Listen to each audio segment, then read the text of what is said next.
हरे कृष्णा। तो आप सबका स्वागत है इस त्रिदिवसीय गौर कथा में।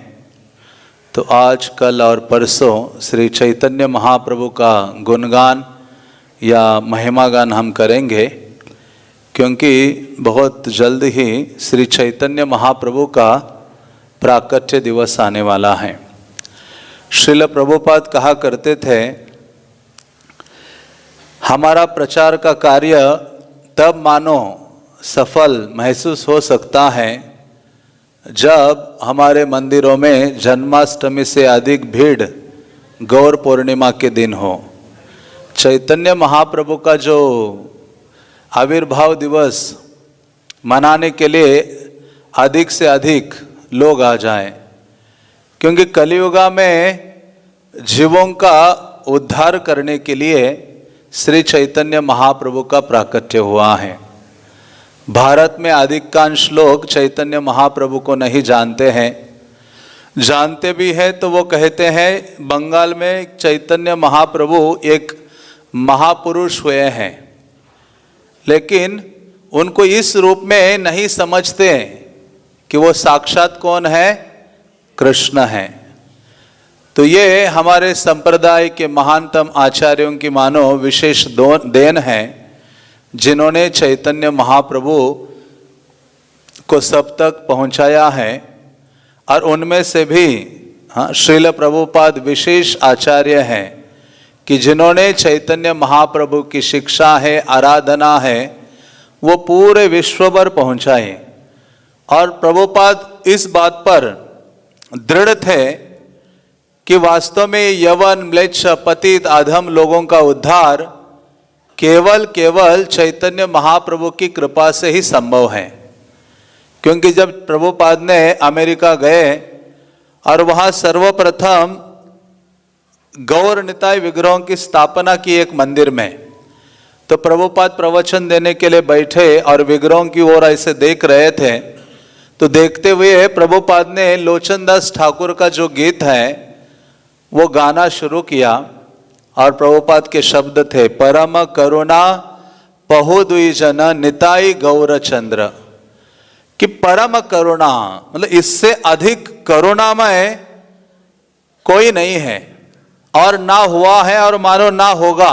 सब अवतार सार शिरोमणि केवल आनंद कंद। तो प्रभुपाद ने तो केवल ये शब्द बोले, परम करुणा पहु दुई जन। तो प्रभुपाद की आंखों से आंसुओं की धारा बहने लगी। ये केवल सोचकर ही कि चैतन्य महाप्रभु इतने अधिक दयालु हैं कि भारत भूमि को छोड़कर वो इस म्लेच्छ यवन देश में आए हैं और यहाँ उपस्थित हो गए हैं और सबका अपना दर्शन दे रहे हैं, नाम दे रहे हैं, उनसे सेवा स्वीकार कर रहे हैं।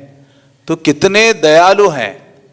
इसलिए कृष्णदास कविराज कहते हैं, श्री कृष्ण चैतन्य दयार करह विचार, विचार करेले चित्ते पावे चमत्कार।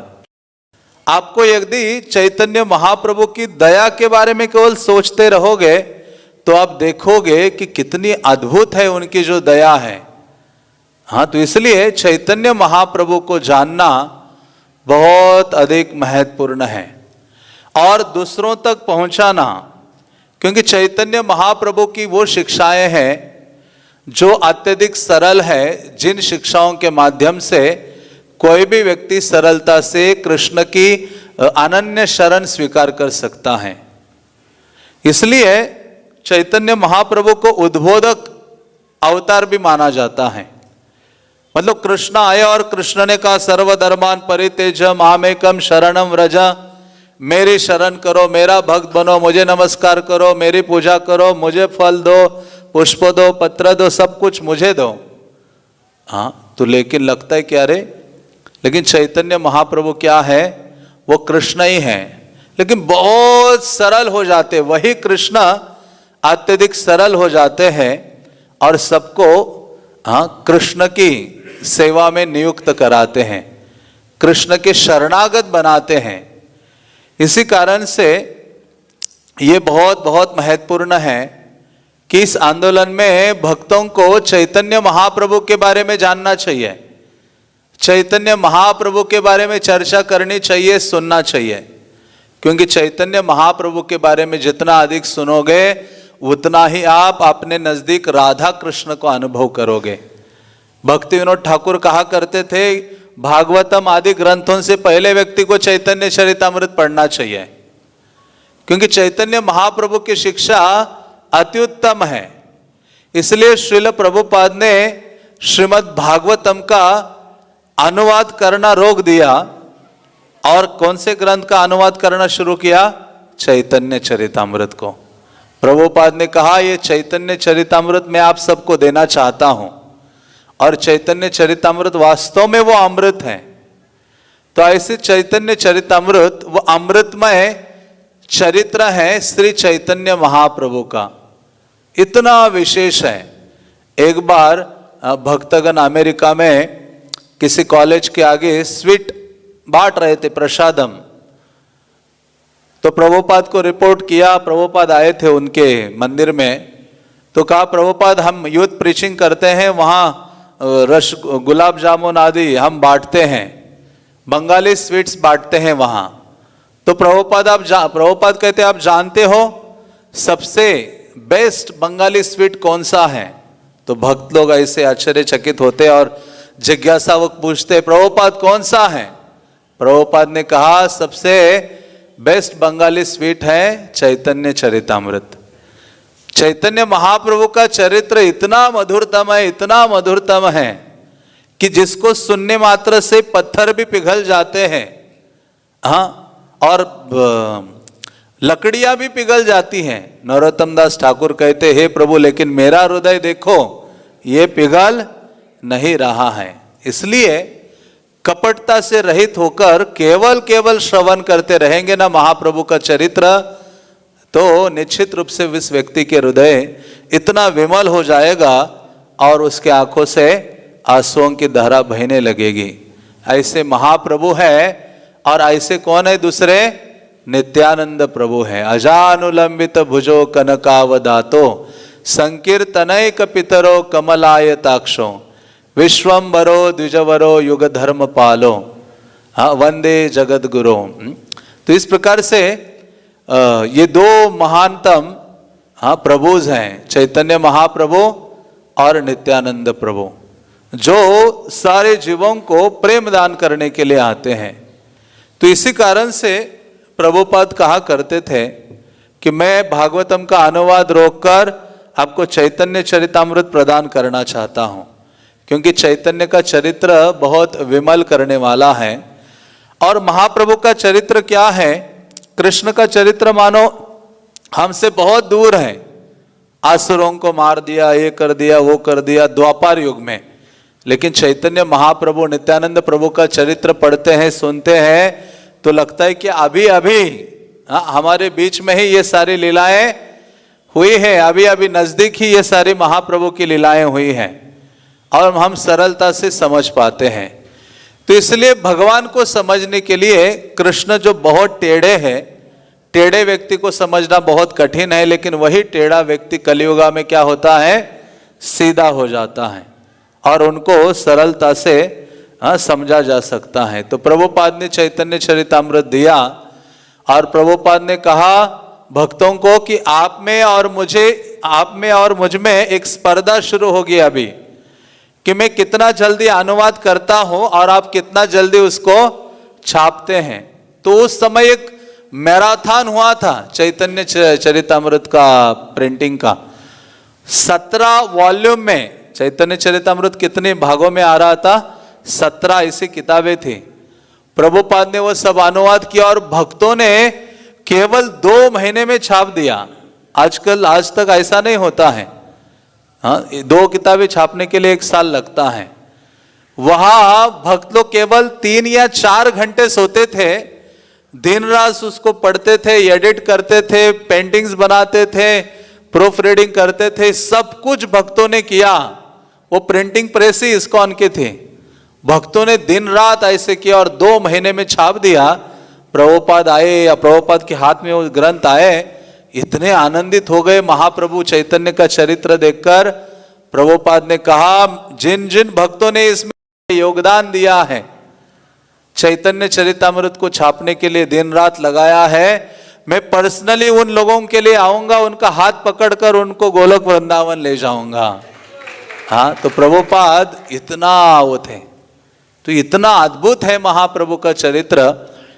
बल्कि कभी कभी लगता है कि अरे महाप्रभु का चरित्र ठीक है, लेकिन जिसने कभी जाना भी नहीं उस व्यक्ति ने भी पढ़ा तो वो भी भक्त बन जाता है। एक बार एक रथ यात्रा थी विदेशों में और भक्त लोग जा रहे थे और कीर्तन हो रहा था। तो एक जो स्त्री है वो एक साइड में खड़ी थी और रथ यहां से आ रहा था, रथ को ऐसे देख रही थी और उसके आंखों से आंसू बह रहे थे, रो रही थी। और रथ के आगे दूसरी तरफ ऐसा देखती थी, फिर इधर जगन्नाथ को देखती थी, फिर इस तरफ देखती थी और रो रही थी। तो भक्तों ने सोचा, अरे हम तो इतने सालों से भक्ति में हैं, 10 साल हो गए, 20 साल हो गए, 25 हो गए, 30 हो गए, कभी जगन्नाथ की रथ यात्रा में जगन्नाथ को देख के एक आंसू की बूंद भी नहीं टपकी है। हाँ, हमारा हृदय तो वैसे की वैसा है। तो ये जो भक्त गए और उस माता जी को पूछा, क्या हो गया माता जी, आप क्यों रो रही हो? तो उन्होंने कहा कि मैं ये देख रही हूं, उधर जगन्नाथ को देख रही हूं, क्योंकि मैं एक प्रोफेसर हूं। उन्होंने कहा, अब वो भक्त नहीं थी, ना जप कर रही थी, ना इस्कॉन को जानती थी, कुछ नहीं थी, लेकिन केवल उसको कौन सा ग्रंथ मिला था? चैतन्य चरितामृत। वो कह रही थी, मैं प्रोफेसर हूं एक यूनिवर्सिटी में और हमारे लाइब्रेरी में ये स्वामी भक्ति वेदांत का अनुवाद किया हुआ अंग्रेजी भाषा का ये चैतन्य चरितामृत था, वहां है। और मैंने उसमें से ये जो रथ यात्रा का भाग है ना, वो पढ़ा था। और वो पढ़ के जब यहां देख रही हूं, पहली बार मेरे आंखों के सामने वही दृश्य, वही आनंद, वही कीर्तन, वही जल्लोष। तो वो कहने लगी कि ऐसा जब मैं देख रही हूं, और लेकिन उधर तो जगन्नाथ भक्त लोग देख रहे हैं, लेकिन मैं और एक व्यक्ति को ढूंढ रही हूं जो गोरे कलर का है, जिसका वर्णन आया है, जो हाथ ऊपर करके नृत्य करते, वो मुझे दिखाई नहीं दे रहे हैं। इसमें मैं उनको मिस कर रही हूं, इसलिए मैं क्या हो रही हूं, रो रही हूं। वो किन को मिस कर रही थी वो माता जी? चैतन्य महाप्रभु को। क्योंकि रथ यात्रा का वर्णन उसने पढ़ा था कि रथ के आगे महाप्रभु नृत्य करते हैं और भाव विभोर होकर हाथ ऊपर करते हुए नाचते हैं। तो इस प्रकार से कहने का तात्पर्य है कि केवल चैतन्य चरितामृत महाप्रभु का चरित्र पढ़ने मात्र से ऐसा हो गया कि वो उनका हृदय क्या हो गया, कृष्ण के लिए रो पड़ी। हाँ, इसलिए चैतन्य महाप्रभु आए हैं हमें रोना सिखाने के लिए। क्या सिखाने के लिए? रोना सिखाने के लिए। क्योंकि जब से हमने जन्म लिया है तब से रो ही रहे हैं, लेकिन कृष्ण के लिए नहीं, भौतिकता के लिए रो रहे हैं, भौतिक जीवन के लिए रो रहे हैं, भौतिक इंद्रियों की तृप्ति आदि के लिए रो रहे हैं। लेकिन चैतन्य महाप्रभु आते हैं और कहते हैं, जीव जागो, जीव जागो, गोरा चांद बोले। अरे कब तक पिशाची माया की गोद में सोते रहोगे? उठो उठो, जग जाओ और जग कर क्या करो, कृष्ण को पुकारो। और जब व्यक्ति इस प्रकार से चैतन्य महाप्रभु का आश्रय लेता है तो वो निश्चित रूप से किसके लिए रोना सीख जाता है? कृष्ण के लिए। इसलिए भक्तिमय जीवन की यह परम सिद्धि है। नयनम गलदश्रु धारया वदनम गदगद रुद्धया गिरा, हाँ, पुलकैर निचितम वपु कदा तव नाम ग्रहणे भविष्यति। महाप्रभु कहते कि हे कृष्ण, कब वो मेरा दिन आएगा जब मैं आपका नाम लेने मात्र से मेरे आंखों से आंसू बहने लगेंगे। हाँ, आंसू से डब डबा जाए आंखें कृष्ण कहने मात्र से, हरे कृष्ण कहने मात्र से। हाँ, गदगद हो जाए, सारे विकार शरीर में आ जाए, उसको ये विमल हो जाता है जब भक्त, तब उसकी ये स्थिति होती है। भागवतम कहता है, जिसका हृदय पौलाद का बना हुआ है, ऐसे व्यक्ति की आंखों में आंसू नहीं आते भगवान के लिए। हाँ, क्योंकि उसके हृदय में अभी भी काम आदि संसार को भोगने की भावना है अत्यधिक। तो इस कारण से प्रभुपाद कहा करते थे कि महाप्रभु चैतन्य का चरित्र बहुत बहुत दिव्य है और उनका प्राकट्य भी साधारण नहीं है। और चैतन्य महाप्रभु कोई साधारण पुरुष नहीं है, महापुरुष आदि नहीं है कि अनेक अनेक भारत में महापुरुष हुए हैं उनमें से एक चैतन्य महाप्रभु है, नहीं है। चैतन्य महाप्रभु कौन है? श्री कृष्ण चैतन्य, राधा कृष्ण नाही अन्य। चैतन्य महाप्रभु साक्षात राधा कृष्ण का मिलित तनु है। कई बार मंदिरों में लोग आते देखते, अरे ये वाले जो है उनको हम पहचानते हैं, वो कृष्ण बलराम को भी पहचानते हैं, लेकिन वो दूसरे जो हाथ खड़े किए हुए हैं वो लोग कौन है दो? तो उनको बोलना पड़ता है चैतन्य महाप्रभु नित्यानंद प्रभु है, कलियुगा के लिए आए हैं। और ये वास्तव में हमारी जिम्मेदारी है लोगों तक ये पहुंचाना, ये स्थापित करना कि श्री चैतन्य महाप्रभु आपके लिए आए हैं, चैतन्य महाप्रभु आपको ले जाने के लिए आए हैं। तो इस प्रकार चैतन्य महाप्रभु का जो चरित्र है वो विशेष है। और 3 दिन के लिए हम चैतन्य महाप्रभु से संबंधित थोड़ी चर्चा करेंगे या श्रवण करेंगे। तो ऐसा महाप्रभु का चैतन्य का चरित्र है जिसका श्रवण करना अति महत्वपूर्ण है। बल्कि चैतन्य चरितामृत कहा गया है कि ये चैतन्य महाप्रभु का अमृतमय चरित्र है। श्री चैतन्य, श्री क्यों लगाया गया है वहां श्री चैतन्य के आगे? इसलिए श्री मतलब श्रीमती राधा रानी। राधा रानी की, चैतन्य का मतलब है चेतना।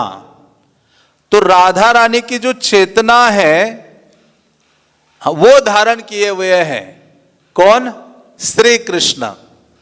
कौन धारण किया है? श्री कृष्ण। कृष्ण, श्री कृष्ण और चैतन्य। तो राधा रानी की चेतना को कृष्ण ने धारण किया है, इसलिए वो श्री चैतन्य महाप्रभु हैं। और महाप्रभु इसलिए कहा जाता है क्योंकि वो जो भावों में महाभाव है उसको उनको महाभाव को स्वीकारा है। महाभावमयी राधा ठाकुरानी। राधा रानी में भगवान के प्रति जो दिव्य सर्वोच्च भाव है वो महाभाव प्रकट होता है।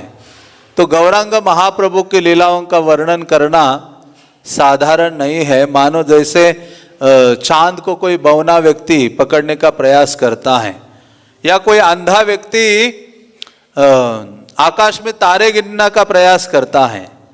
केवल श्री कृष्ण चैतन्य प्रसादेन, चैतन्य महाप्रभु की कृपा से ही कोई व्यक्ति चैतन्य महाप्रभु का जो दिव्य चरित्र है वो वर्णन कर सकता है। और उनसे भी जब नित्यानंद प्रभु चैतन्य महाप्रभु का गुणगान करने का सामर्थ्य किसमें है?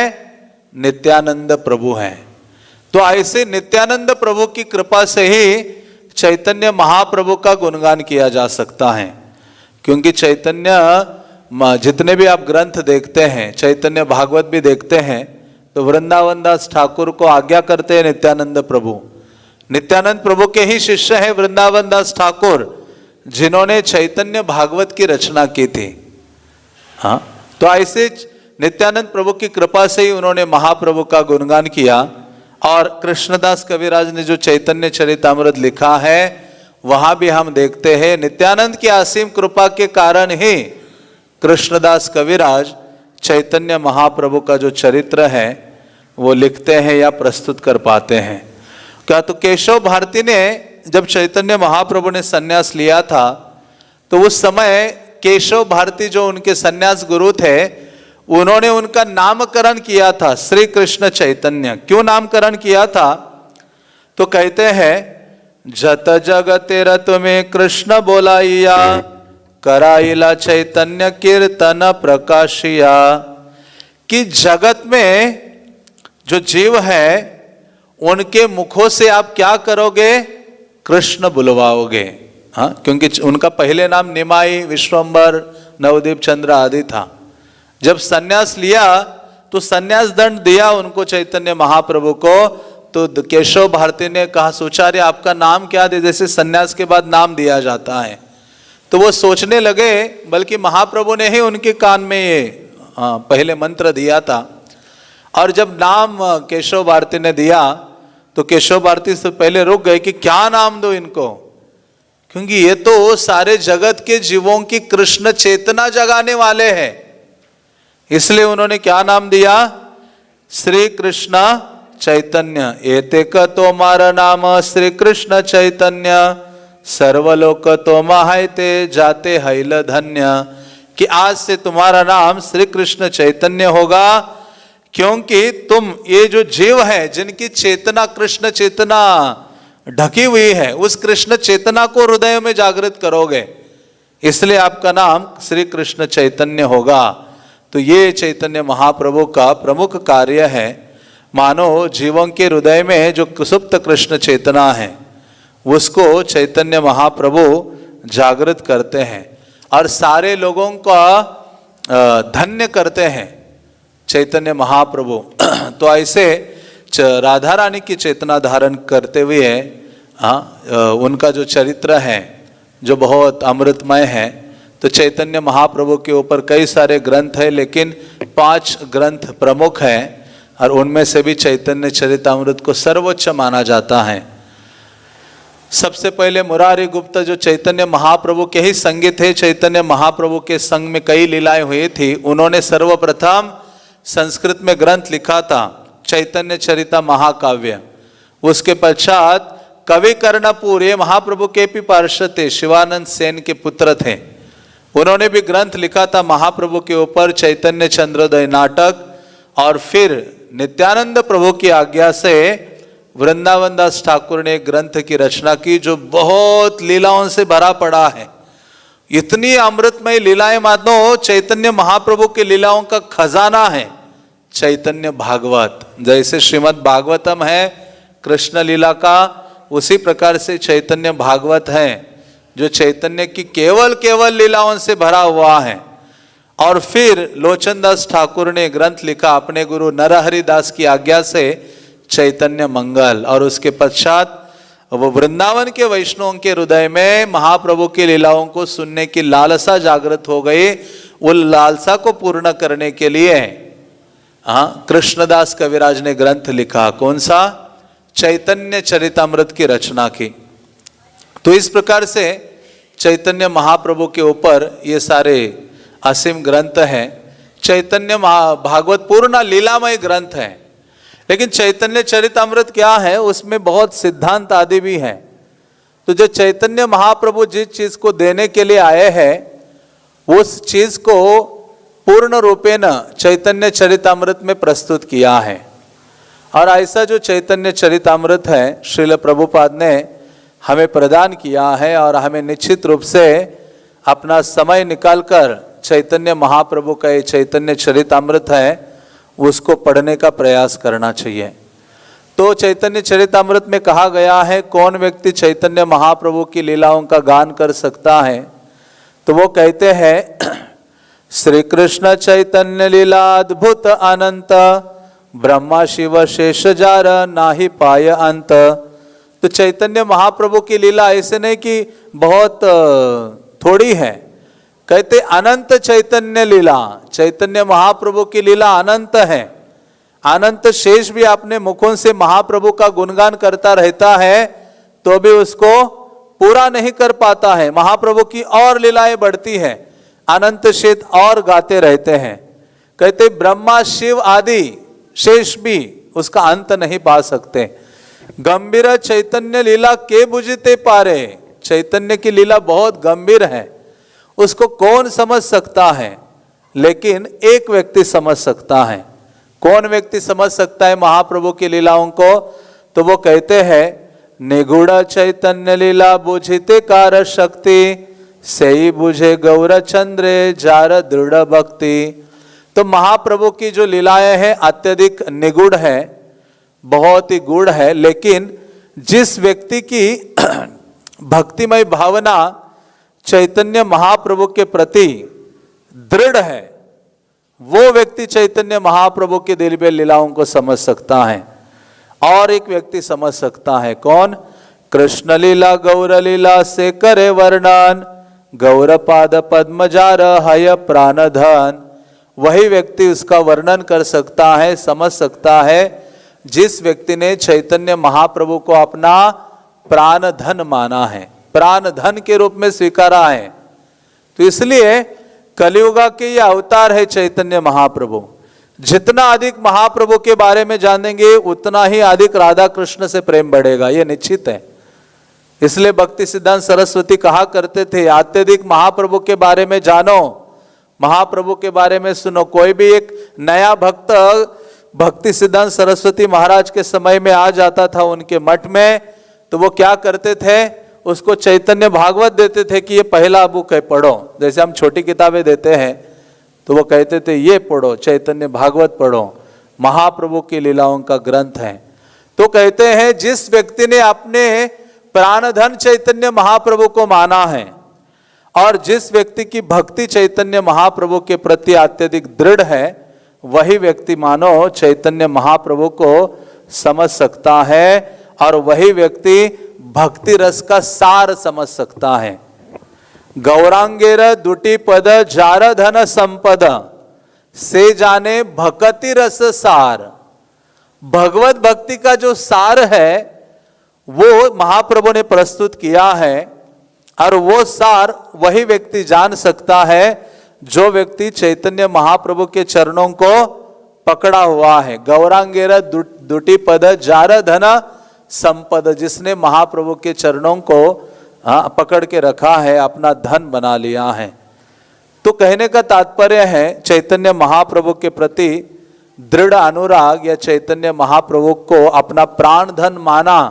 ऐसे महाप्रभु के लीलाओं में कितने सारे भक्त थे जो चैतन्य महाप्रभु से अलग नहीं होना चाहते थे, केवल जीवित ही थे चैतन्य महाप्रभु को आनंद देने के लिए। उनमें से एक थे श्रीवास ठाकुर। कौन थे? श्रीवास ठाकुर। हम सुनते हैं ना पंचतत्वा में, श्री कृष्ण चैतन्य प्रभु नित्यानंद श्री अद्वैत गदाधर श्रीवास आदि गौर भक्त वृंद। जो श्रीवास ठाकुर है वो चैतन्य महाप्रभु की अति प्रिय है। जिस प्रकार से कृष्ण ने जन्म लिया मथुरा में, लेकिन उनकी अत्यधिक लीलाएं गोकुल में हुई, वृंदावन में हुई, उसी प्रकार से जो चैतन्य महाप्रभु है वो योगपीठ या सची माता और जगन्नाथ मिश्र के ग्रह में प्रकट हो गए, लेकिन उनकी सारी ज्यादातर लीला कहाँ हुई है? श्रीवास ठाकुर के आंगन में।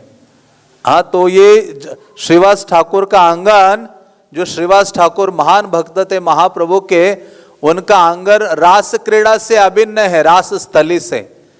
जिस प्रकार से कृष्णा गोपियों के संग में नृत्य करते थे, रास क्रीड़ा, रास लीला, उसी प्रकार से ये कीर्तन लीला चैतन्य महाप्रभु करते थे। कहा? श्रीवास ठाकुर के आंगन में। प्रतिदिन चैतन्य महाप्रभु वहां नृत्य गीत आदि करते थे और श्रीवास ठाकुर का इतना अनुराग था चैतन्य महाप्रभु के लिए, सदैव महाप्रभु को प्रसन्न करना चाहते थे। तो जब चैतन्य महाप्रभु उनके घर में नृत्य कर रहे थे भक्तों के समेत एक दिन पूरे रात्रि के लिए, तो अचानक ही श्रीवास ठाकुर ने अपने घर में क्रंदन की ध्वनि सुनी। हाँ, घर में सब स्त्रियां रो रही थी। हाँ, क्यों? क्योंकि उनका एक में वो पुत्र था जो किसी व्याधि के कारण मृत्यु को प्राप्त हुआ था। और ये श्रीवास ठाकुर गए, स्त्रियों को कहा कि आप शांत हो जाइए, सांत्वना देने लगे। और श्रीवास ठाकुर कहते हैं कि आप महिमा को नहीं जानते हैं, कृष्ण की महिमा, आप रुक जाइए। अरे, कृष्ण का एक नाम सुनने मात्र से व्यक्ति भगवान के धाम को प्राप्त कर लेता है। और वही जो कृष्ण है आपके घर में नृत्य कर रहे हैं और ऐसे नृत्य में आपका जो पुत्र है वो परलोक को प्राप्त हुआ है। तो ये हमें सुखी होना चाहिए, हमारा महानतम भाग्य समझना चाहिए कि चैतन्य महाप्रभु नृत्य करते हुए हमारा जो पुत्र है इस संसार को छोड़कर गया है। लेकिन फिर भी स्त्रियां होती हैं, वो रोना बंद नहीं कर रहे थे। और फिर श्रीवास ठाकुर कहते हैं उनको, यदि आप रोना नहीं बंद करोगे, क्योंकि आप रोती रहोगी तो वहां चैतन्य महाप्रभु को पता चलेगा। घर के दूसरे भाग में महाप्रभु भक्तों के समेत जोर से कीर्तन नृत्य कर रहे थे और यहाँ ये घटना घटी थी। तो उस समय श्रीवास ठाकुर उन स्त्रियों को कहते हैं, कलरव सुनि जदि प्रभु बाह्य पाए, तबे आजी गंगा प्रवेश मु सर्वथाय। यदि चैतन्य महाप्रभु को ये बात पता चल जाए आपके क्रंदन से, तो मैं तुरंत जाकर गंगा में अपना प्राण त्याग दूंगा, गंगा में प्रवेश कर दूंगा। तो इस प्रकार से श्रीवास ठाकुर ने उनको बोला, तो सारी स्त्रियां शांत हो जाती हैं और श्रीवास ठाकुर संकीर्तन में जाते हैं, महाप्रभु नाचने लगते हैं, उत्साह बढ़ता है और कुछ समय के पश्चात ये कीर्तन समाप्त होने लगता है। जैसे समाप्त होता है सब लोग दुखी हो जाते हैं। तो चैतन्य महाप्रभु ने कहा, अरे आप आज लोग सब लोग दुखी क्यों हैं? तो चैतन्य महाप्रभु कहते हैं, प्रभु बोले आजी मोर चित्त केम न करे, कोना दुख हयाचे पंडितेर घरे। महाप्रभु तुरंत समझ गए, आज मुझे कुछ आनंद नहीं आ रहा है कीर्तन के बाद, कुछ तो यहाँ घटित हुआ है इस घर में श्रीवास ठाकुर के। पंडित बोले न प्रभु मोर कोन दुख, जार घरे सुप्रसन्न तोमार श्रीमुख। हाँ, वो कहते हैं, श्रीवास ठाकुर कहते हैं कि हे प्रभु, मेरे घर में क्या दुख हो सकता है? जिस घर में आपका प्रसन्न श्रीमुख विराजमान हो, वहां दुख क्या है? तो उस समय भक्तों से रहा नहीं गया, चैतन्य महाप्रभु को कहा कि आज रात्रि में श्रीवास ठाकुर का जो पुत्र है उन्होंने देह त्याग किया है और आपके नृत्य कीर्तन आदि में बाधा ना हो, इसलिए भक्तों ने आपको बताया नहीं है। हाँ, तो ये सोच सुनकर चैतन्य महाप्रभु जोर से गोविंद गोविंद कहने लगते हैं और महाप्रभु फिर बोलते हैं कि अरे मैं ऐसे भक्तों का संग कैसे छोड़कर चला जाऊंगा। महाप्रभु रोने लगते हैं क्योंकि महाप्रभु उन दिनों सोच रहे थे कि मुझे सन्यास लेकर नवद्वीप मायापुर को छोड़कर चले जाना है। तो लेकिन देखा कि मुझे इतना प्रेम करने वाले भक्त हैं मेरे प्रति कि जिनके घर में पुत्र का भी देहांत हो गया तो भी उनको परवाह नहीं है, वो केवल मेरा सुख चाहते हैं। ये बहुत बड़ी दृढ़ भक्ति है। मानो चैतन्य महाप्रभु को ही अपना प्राण उन्होंने स्वीकारा है। तो ऐसे श्रीवास ठाकुर की ये जो बात है, चैतन्य महाप्रभु को पता चले कि उनके पुत्र ने देह त्याग किया है, तो चैतन्य महाप्रभु सोचने लगे कि पुत्र शोक से बढ़कर, पुत्र प्रेम से बढ़कर मुझ में इनका अत्यधिक प्रेम है, चैतन्य महाप्रभु से अधिक प्रेम है। तो कहते कैसे मैं उनको छोड़कर चला जाऊंगा। तो ये सोचकर चैतन्य महाप्रभु रोने लगते हैं और सोचते कि मैं कैसे सन्यास ग्रहण करूं आगे चलकर। तो उस समय चैतन्य महाप्रभु उस बालक के पास जाते हैं और बालक के पास जाकर तुरंत उसके ऊपर हाथ रख के कहते, अरे तुम कहाँ जा रहे हो? वो बालक तो मर गया था। चैतन्य महाप्रभु कहते, कहाँ जा रहे हो? कहते बालक खड़ा हो जाता है, जग जाता है, कहते हैं जहां आपकी इच्छा है ना वहां मैं जा रहा हूं। वो कहता है मैं एक साधारण जीव हूं प्रभु, आपकी इच्छा के बिना मेरा इस संसार में आना और जाना आपकी इच्छा से बिना सही नहीं है। तो आपकी इच्छा पर ही मेरा आना और जाना निर्भर है। इस प्रकार से वो कहने लगा और वो कहने लगा कि जितना मेरे भाग्य में ये तय था कितना समय मुझे जीवित रहना है, उतना मैंने शरीर में जीवित रहा हूं। हाँ, तो इस संसार में कई बार हम बहुत अधिक प्रयास करते हैं सुख की खोज करने में, शांति की खोज करने में, लेकिन सामने नजदीक हमारा मृत्यु आ रहा है, उसको भूल जाते हैं और सदैव प्रयास करते हैं मृत्यु से कैसे दूर रहा जाए। लेकिन वास्तव में मृत्यु तो निश्चित है और किसी ना किसी प्रकार से मृत्यु हमारे नजदीक आ रही है, लेकिन हमारा कर्तव्य क्या बनता है कि उस मृत्यु की मैं कितनी तैयारी कर रहा हूं। श्रील प्रभुपाद कहा करते थे कि मृत्यु की तैयारी यही है, अंते नारायणः स्मृति, अंत काल में भगवान का स्मरण हो जाए, यही मृत्यु की तैयारी है। तो उन्होंने कहा उस बालक के कि जितना मेरा उपभोग था इस शरीर आदि में रहने का, उतना तो मैं रहा, अभी मुझे जाने का समय आ गया है। और केवल हे प्रभु एक कृपा करे कि मैं किसी भी शरीर में चला जाऊं, मैं कभी आपके चरणों को ना भूलूं। ऐसा वो छोटा सा बालक चैतन्य महाप्रभु को बोला। और वो जैसे जगह, वो कहते कौन से माता पिता, कौन माता कौन पिता, इस संसार में कितने माता पिता बने, कितने माता पिता देखे, कितने गांव देखे, कितने शहर देखे। वो कहने लगा कि ये जीवन शाश्वत नहीं है। तो ऐसे कई सारी चीजें उन्होंने कही। और चैतन्य महाप्रभु ने जब उसको जगाया था तो सब लोग आश्चर्यचकित हो गए। और फिर वो बालक फिर से शांत हुआ और चैतन्य महाप्रभु के चरणों में वो जो भक्त हैं श्रीवास ठाकुर और उनके भाई जाकर चैतन्य महाप्रभु के चरण पकड़े। और चरण पकड़कर चैतन्य महाप्रभु को कहा, चैतन्य महाप्रभु के चरणों में गिरे और उनको कहा, जन्म जन्म तुम्ही पिता माता पुत्र प्रभु, तुम्हारा चरण जन नापा सरी कभू। तो उन्होंने कहा कि हे प्रभु, जन्मों जन्म आप ही हमारे माता पिता पुत्र आदि हो, और आप हम पर ऐसी कृपा कीजिए कि हम कदापि आपके चरणों को भूले ना। जेकाने से खाने प्रभु केने जन्म न है, तुम्हारा चरण जन प्रेम भक्ति रहे। तो उन्होंने कहा श्रीवास ठाकुर ने कि हे प्रभु, जहां कहीं भी हम जन्म ग्रहण करें, कभी भी आपके चरणों को हम भूले ना। तो सब ये सुनकर सभी भक्त लोग रोने लगते हैं। और चैतन्य महाप्रभु कहते हैं कि हे श्रीवास, कि मैं सदैव नित्यानंद प्रभु और मैं सदैव आपके पुत्र के रूप में शाश्वत रूप से आपके नजदीक रहूंगा। आमी नित्यानंद दुई नंदन तोमार, चित्त तुम्हें व्यथा किछु ना भावियार। उन्होंने कहा हम दोनों आपके पुत्र के रूप में सदैव रहेंगे, अपने चित्त में मन में शोक आदि आप ना कीजिए। तब चैतन्य महाप्रभु उस बालक आदि को ले जाते हैं, उनका अंतिम क्रिया आदि करते हैं। तो इस प्रकार से कहने का तात्पर्य है कि गौरांग महाप्रभु का जो गुणगान है वही व्यक्ति करने का योग्यता रखता है जिस व्यक्ति ने चैतन्य महाप्रभु को अपना प्राण धन के रूप में स्वीकारा है। चैतन्य महाप्रभु के प्रति जिनकी दृढ़ भक्ति है, क्योंकि चैतन्य महाप्रभु की कृपा से ही कोई व्यक्ति इस संसार सागर को सरलता से पार कर सकता है। चैतन्य चरितामृत में कहते हैं कि महाप्रभु की कृपा से ही सरल से कठिन कार्य सरल हो जाता है, और यदि महाप्रभु की कृपा ना हो तो सरल कार्य भी कठिन होने लगता है।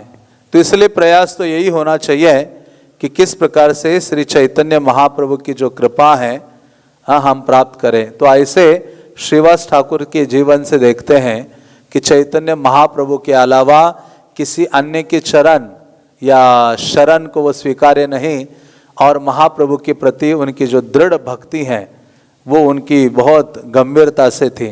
तो ऐसी जो दृढ़ भक्ति है वो व्यक्ति को प्रकट करनी चाहिए चैतन्य महाप्रभु के प्रति विशेष रूप से। और प्रकट करने का अर्थ है कि जीवित रहना चाहिए चैतन्य महाप्रभु को प्रसन्न करने के लिए। ऐसा कार्य करें जिससे चैतन्य महाप्रभु अत्यधिक प्रसन्न हो। चैतन्य महाप्रभु जब संन्यास लिए तो शांतिपुर से जब जगन्नाथपुरी जा रहे थे तो भक्तों को कहा, यदि प्रीति थाके आमा तुम्ही आमा सभा कार्य, यदि आप सबका मेरे प्रति प्रेम है तो क्या करो, कृष्ण व्यतिरिक्त ना गाई बिहार। तो चैतन्य महाप्रभु कहते हैं आपका मेरे प्रति वास्तव में प्रेम है तो आप कृष्ण के अलावा कोई अन्य चीज अपने मुंह से ना बोलिए, ना गाइए, ना कहिए। तो महाप्रभु चाहते थे कि सदैव जो जीव है केवल कृष्ण का गुणगान करे, केवल कृष्ण की महिमा वर्णन करे और कृष्ण के नामों का उच्चारण करे। हरे कृष्णा कृष्णा कृष्णा हरे हरे, हरे राम राम राम हरे हरे। तो ऐसी चैतन्य महाप्रभु की कई सारी लीलाएं हैं, क्योंकि चैतन्य महाप्रभु अपने आचरण से शिक्षा प्रदान करने के लिए आए हैं। क्योंकि भगवान कृष्ण जब इस जगत से चले गए, भगवत गीता का इतना सुंदरतम उपदेश दिया और भगवत गीता के अंत में कहा, सर्वधर्मान परित्यज्य मामेकम शरणम व्रज, मेरी एकमात्र शरण ग्रहण करो। और भगवान द्वापर में अंत में चले गए और भगवान वहां गोलोक वृंदावन में सोच रहे हैं, अरे मैंने इतना सुंदरतम लेक्चर दिया भगवत गीता का, बोला मेरी शरण ग्रहण करो, सब पापों से मुक्त करूंगा, लेकिन अभी कलयुग शुरू होके 5000 साल हो गए गीता बोलकर, तो भी कोई व्यक्ति मेरी शरण नहीं ग्रहण कर रहा है। तब कृष्ण सोचने लगे कि मुझे क्या करना होगा, जाना होगा इस संसार में और जाकर सबको ये सिखाना होगा अपने आचरण से कि कैसे भगवान कृष्ण की शरण ग्रहण की जाती है। तो चैतन्य लीला क्या है कि फिलॉसफी इन एक्शन, जो शास्त्र की बातें हैं वो जीवन में कैसे लागू करें, वो किसने करके दिखाया है, चैतन्य महाप्रभु ने दिखाया है। इसलिए कृष्णदास कविराज कहते हैं कि आपनी आचरे प्रभु सिखाए सबारे, कि अपने आचरण से चैतन्य महाप्रभु सबको शिक्षा देने के लिए वही कृष्ण चैतन्य महाप्रभु के रूप में आते हैं। तो इस प्रकार से जो गौर लीला है वो कृष्ण लीला का परिशिष्ट है। पुस्तक के अंत में आप देखते हो परिशिष्ट, तो उसी प्रकार से कृष्ण लीला का ही एक भाग है। कृष्ण लीला मानो तभी पूर्ण होती है जब उसके साथ क्या होता है, गौर लीला होती है। इसलिए भगवान कृष्ण कहते हैं भगवत गीता में कि स्वामी युगे युगे, भगवान ने ये कहना चाहिए था प्रति युगे, मैं हर युग में आता हूं, प्रति युगे नहीं कहा। क्या बोला भगवान ने, युगे युगे। भगवान कहते हैं युग युग युग में आता हूं, तो भगवान वहां 2 युगों की बात करते हैं, क्योंकि जो मूल भगवान कृष्ण है, अब भगवान केवल 2 ही बार आते हैं, बाकी उनके सारे विस्तार अवतार आदि हर युग में आ जाते हैं। 6 प्रकार के जो अवतार हैं, लेकिन जो ईश्वर परम कृष्ण सच्चिदानंद विग्रह अनादिरादिर गोविंद सर्व कारण कारणम, वो ब्रह्मा के एक दिन में एक बार आते हैं कृष्ण। और जब कृष्ण प्रकट होते हैं द्वापर में, तो उनके आगे जो भी कलयुग आएगा उस समय कौन प्रकट होते हैं, चैतन्य महाप्रभु। तो इसलिए गीता में भी भगवान ने, मानो हमारे आचार्यगण कह रहे हैं, भगवान ने वहां ये मैसेज दिया है कि मैं 2 ही बार आता हूं अपने मूल रूप में। एक बार आता हूं द्वापर में और उसके बाद तुरंत आता हूं श्री चैतन्य महाप्रभु के रूप में, मिलित तनु के रूप में आता हूं। तो इसलिए गौर लीला और कृष्ण लीला में कोई अंतर नहीं है। कृष्ण लीला और गौर लीला में गौर तत्व और कृष्ण तत्व क्या है, दोनों एक ही है। तो कृष्ण लीला जो ब्रज में होती है, उस ब्रज लीला में भगवान के 2 रूप प्रकट होते हैं। एक होता है स्वयं रूप रसराज कृष्ण, स्वयं भगवान रसों के आगार परम भगवान कृष्ण होते हैं, और दूसरा होता है मदनख्य महाभावमयी श्रीमती राधा रानी। राधा रानी उनके साथ होती है। लेकिन गौर लीला में क्या हो जाता है, आचार्यगण कहते हैं एकिर भूतः, मतलब वो दोनों एक साथ होकर आ जाते हैं, राधा कृष्ण मिलित तनु। इसलिए चैतन्य चरितामृत आदि कहता है श्री कृष्ण चैतन्य राधा कृष्ण नाही अन्य। इसलिए चैतन्य चरितामृत में यह भी कहा है पहले वो एक ही थे। क्योंकि राधा रानी का प्राकट्य कैसे हुआ, पहले कौन थे, एक ही थे, लेकिन लीला करने के लिए 2 हो गए, और फिर से और दया का विस्तार करने के लिए फिर से एक हो जाते हैं। क्योंकि भगवान जब आध्यात्मिक जगत में रास मंडल में थे और वहां पुष्प को देखा, तो भगवान की इच्छा हो गई उसको ग्रहण करने की। तो भगवान के इस ओर से एक सुंदरतम देवी प्रकट हो जाती है और वो दौड़ने लगती हैं, दौड़कर जाती है और वो पुष्प का चयन करके लाकर कृष्ण को देती हैं, और उनका नाम क्या पड़ता है, राधा। धावमाना नाम, रा मतलब रास मंडल में जब वो दौड़ी और कृष्ण के लिए, इसलिए उनको राधा कहा गया है। और फिर अपनी दया का विस्तार करने के लिए कलियुगा में वही राधा कृष्ण क्या हो जाते हैं, एक हो जाते हैं, वो है श्री चैतन्य महाप्रभु। इसलिए केवल यही अंतर है, अन्य कोई अंतर नहीं है। कृष्णदास कविराज कहते हैं, नंदसुत बलिजारे भागवते गाय, सही कृष्ण अवतीर्ण चैतन्य गोसाय। श्रीमद् भागवतम में जिसको नंद महाराज के पुत्र बोला गया है, वही क्या है, अवतरित हुए हैं चैतन्य महाप्रभु के रूप में। यही गौर चंद्र जबे जन्मिला गोकुले, शिशु संगे ग्रहे ग्रहे क्रीड़ा करी बुले।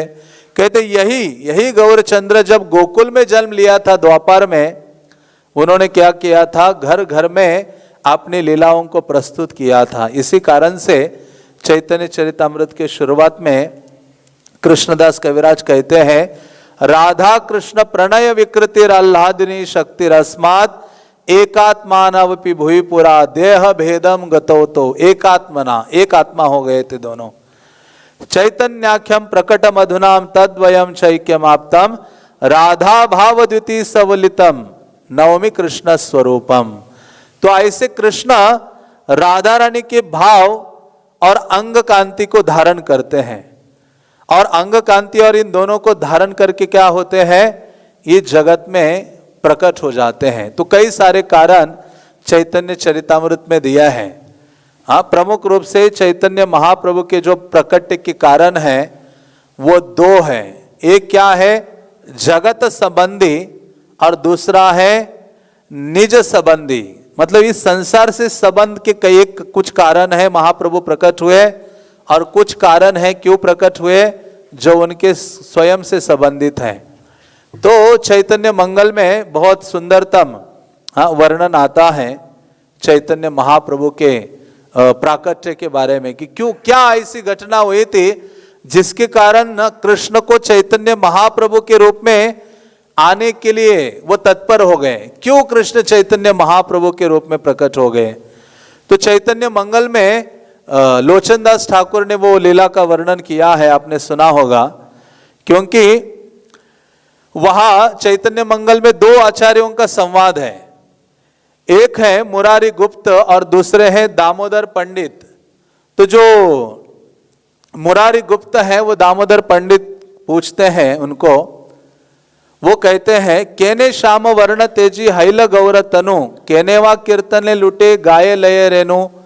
तो कहते हैं कि क्यों कृष्ण ने अपना श्याम वर्ण छोड़ा और क्यों गौर वर्ण धारण किया, लोटपोट होने लगे और कीर्तन करने लगे, और अपना नागर ब्रज का वेश छोड़कर क्यों उन्होंने सन्यास वेश धारण किया, और क्यों पूरे देश देश में भ्रमण कर रहे नाम संकीर्तन करते हुए। वही कृष्ण, और वही कृष्ण केने कांदे राधा राधा गोविंद बोलिया, घरे घरे फिरे के न प्रेम प्रचारिया। वो कहते ये कृष्ण को क्या हो गया, वही कृष्ण राधा राधा गोविंद गोविंद बोलते हुए घर घर में जा रहे हैं और उनको कृष्ण प्रेम दे रहे हैं। हाँ, क्यों क्यों ऐसा हुआ कृष्ण के साथ, क्यों वो चैतन्य महाप्रभु के रूप में आए। तो उस समय वो एक लीला का सुनाते हैं। वो कहते हैं कि एक बार जो नारद मुनि है, जब ये कलयुग शुरू हुआ तो नारद मुनि कली के प्रभाव को देख रहे थे, और कली के प्रभाव को देखकर उन्होंने देखा कि कली रूपी सर्प सारे जगत के जीवों को निगल रहा है, और उन्होंने देखा कि धर्म पूर्ण रूपे न मानो खत्म हो रहा है। नारद मुनि सोचने लगे कृष्ण प्रकट होंगे तभी धर्म की स्थापना होगी, अन्यथा कोई धर्म की स्थापना नहीं होगी, सब जगह अधर्म फैलेगा। तब नारद मुनि ने ये व्रत लिया, नारद मुनि ने प्रतिज्ञा ली। क्या प्रतिज्ञा ली? नारद मुनि कहते हैं, यदि कृष्णदास मोई हऊ सर्वथाय, कलिते आनि बतबे प्रभु यदुराय। यदि मैं सही में कृष्णदास हो तो मैं क्या करूंगा, कृष्ण को प्रकट करूंगा, कराऊंगा कलियुगा में। तो ऐसा वो सोच रहे थे, और ये सोचते हुए वो गए द्वारका के लिए जाते हैं। जब द्वारका गए तो कृष्ण को अलग अलग महलों में उन्होंने देखा, और उन्होंने देखा कि रुक्मिणी के महल में सुबह सुबह कृष्ण का आगमन हो रहा है। पहले सत्यभामा के महल में थे, वहां से कृष्ण अभी रुक्मिणी के महल में आ रहे थे, तो रुक्मिणी ने पूरी सारी व्यवस्था कर दी। भगवान के स्वागत के लिए जल पात्र है, फ्लावर्स बिछा दिए, सब जगह सुगंधित द्रव्य छिड़काए और इतनी सज धज के तैयार थे।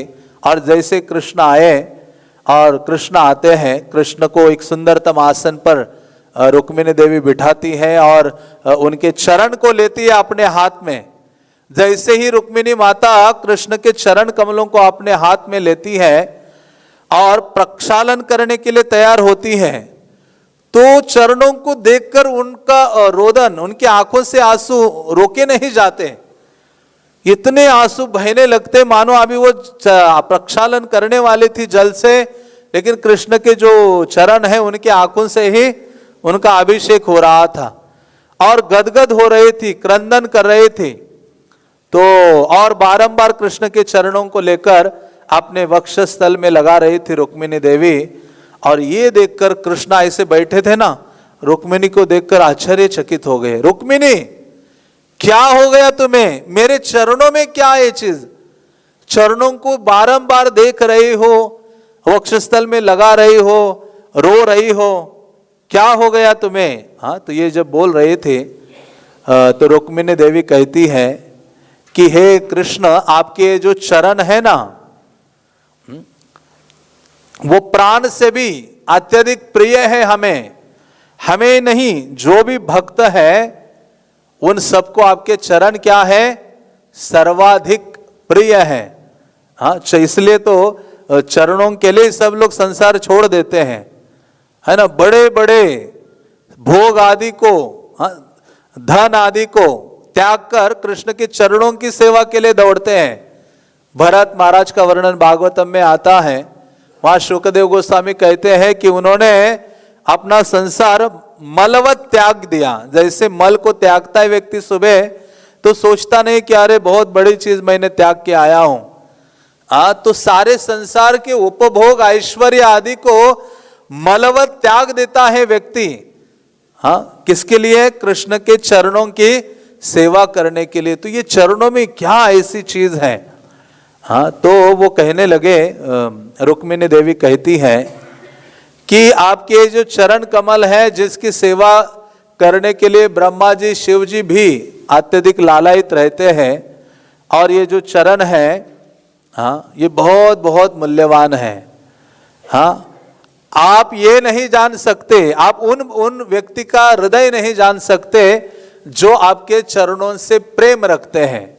रुक्मिणी का कहने का तात्पर्य है, आप अपने भक्तों के हृदय को नहीं समझ सकते। आप सर्वज्ञ हो सकते हो, हाँ, भगवान सर्वज्ञ है, लेकिन एक चीज भगवान नहीं जानते। क्या नहीं जानते? भक्त के हृदय में क्या चल रहा है, भक्त के हृदय का क्या आनंद है, उसको नहीं जानते हैं। इसलिए ये पहली बार ऐसा हुआ था कि उन्होंने ये पहली बार ये चीज सुनी थी कृष्ण ने, और जैसे ये सुना पहली बार तो कृष्ण कहते और बोलो क्या है ये चीज? हाँ, तो रुक्मिणी देवी कहती हैं कि आपके समझ से परे है। आपको क्या करना पड़ेगा? आपको राधा रानी के हृदय को अपने हृदय में डालना पड़ेगा। वो कहती है, यदि राधा भाव हृदय कर आरोपण, तबे से जानी ब निज प्रेमार लक्षण। तो वो कहती है रुक्मिणी देवी, यदि आप राधा रानी के भाव को अपने हृदय में डालोगे, तभी आप ये जो प्रेम का लक्षण है आपके प्रति, तभी आप समझ सकते हो। ये सुनते ही कृष्ण आश्चर्यचकित हो जाते हैं और कृष्ण कहते, मैं आपकी ओर खींचते हुए जा रहा हूं, कृपया आप मुझे क्या करो, और बताओ। तो आचार्यगण कहते हैं कि यह है कृष्ण के हृदय में ये लालसा जागृत हो गई। हाँ, कृष्ण के हृदय में ये लालसा ये लोभ आ गया कि मुझे किसका हृदय समझना है? राधा रानी का हृदय समझना है। मुझसे जो प्रेम करते हैं, हाँ, वो समझना है। इसलिए भगवान, हाँ, उनकी इच्छाओं का वर्णन किया गया है कि उनकी 3 प्रकार की जो इच्छा है, 3 प्रकार का जो लोभ है, हाँ, उनके हृदय में जागृत हो जाता है। तो चैतन्य चरितामृत में ये बहुत सैद्धांतिक चीज है, लेकिन अच्छा है कि हम उसे सुने जिसके द्वारा चैतन्य महाप्रभु का जो तत्व है, चैतन्य महाप्रभु के प्रति हमारा दृढ़ अनुराग होता है। कृष्णदास कविराज कहते हैं, सिद्धांत बलिया चित्ते ना कर आलस। सिद्धांत को समझने के लिए आलसी नहीं होना चाहिए। जहां लागे कृष्ण रस सदृढ़ मानस। जब इन सब चीजों को सुनते हैं, समझते हैं, तो कृष्ण के प्रति हमारा मन क्या होता है, दृढ़ हो जाता है, हम सहजिया नहीं बनते हैं। तो इस प्रकार से चैतन्य चरितामृत के शुरुआत में ही कृष्णदास कविराज क्यों चैतन्य महाप्रभु के जो 3 कारण है प्राकट्य के, उसका वर्णन करते हैं। और वर्णन करते हुए वो कहते हैं कि चैतन्य महाप्रभु के इस जगत में आने के 3 प्रमुख कारण हैं, जिसको अंतरंग कारण कहा जाता है, अंदर की बात। लेकिन और ऐसे 3 कारण हैं जिसको बहिरंगा कारण कहा जाता है। और वो बहिरंगा कारण क्या है कि चैतन्य महाप्रभु कृष्ण प्रेम का वितरण करना चाह रहे थे। और दूसरा, अद्वैताचार्य ने जब उनको पुकारा, जिस पुकार को सुनकर चैतन्य महाप्रभु प्रकट होने के लिए तत्पर हो जाते हैं। तो चैतन्य चरितामृत की शुरुआत में कृष्णदास कविराज इन सब चीज़ों का वर्णन करते हैं। और वर्णन करने के पूर्व पहले हमें ये समझाते हैं कि कृष्ण का इस संसार में आने के क्या कारण थे, क्यों कृष्ण इस जगत में आते हैं। तो वो कहते हैं कि कृष्ण का इस जगत में आने के भी 2 प्रकार के कारण हैं। एक है अंतरंग और दूसरा है बहिरंग है। कृष्ण आने का बहिरंग कारण क्या है, पृथ्वी का भार हरण करने के लिए आ रहे थे। बल्कि भगवान कृष्ण को कोई जरूरत नहीं है पृथ्वी का भार कम करने के लिए आने की, क्योंकि वो कार्य तो विष्णु का है जो इस पृथ्वी का भार आदि को संभालते हैं। तो भार हरण करने का समय और कृष्ण के प्रकट होने का समय एक ही हो गया, जिसके साथ मूल भगवान श्याम सुंदर कृष्ण इस जगत में अवतरित हो जाते हैं। तो कृष्ण के अवतरित होने का बहिरंग कारण है पृथ्वी का भार हरण करना। और कृष्ण का अंतरंग कारण क्या है, क्यों कृष्ण आए, उसके 2 कारण वो बताते हैं। वो कहते हैं, प्रेम रस निर्यास करिते आस्वादन। भगवत प्रेम या माधुर्य रस का आस्वादन करना चाहते थे कृष्ण। और दूसरा, राग मार्ग भक्ति का प्रचार करना चाहते थे या देना चाहते थे, इसलिए कृष्ण आते हैं। तो ये कृष्ण के अंतरंग कारण है।